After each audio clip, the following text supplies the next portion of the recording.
Coffee Break Read The County Show by E.M. Swift Hook.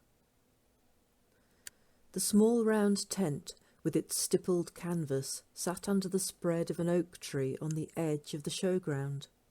All around, rural folk talked rural patter about lambing and brewing, the price of rape by the acre and the eroding of environmental subsidies.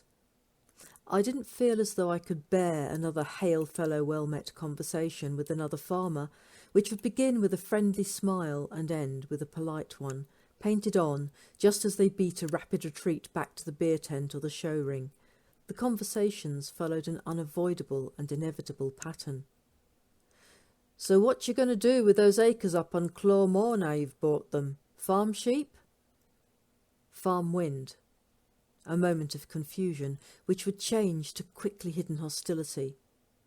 "The moor's a beauty spot, you know." "So is the world." A puzzled frown. "I don't see—" "No, very few do. I quite understand." Then the choice between rancour and retreat. Retreat winning most often to my relief.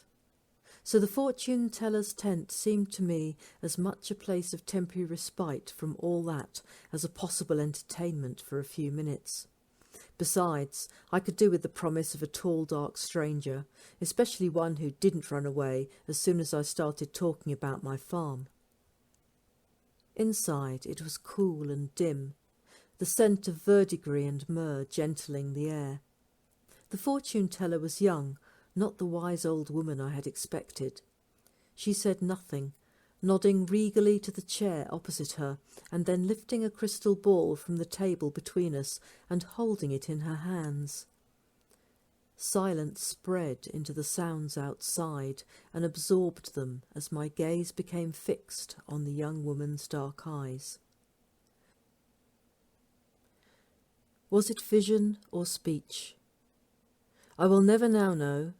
But for a moment reality was banished to the sidelines, and something happened. I saw a barren earth devoured by her children, embraced beneath the sleeping flood of rising oceans, and the moon riding the skies as sole witness to the coming of a time that did not know humanity.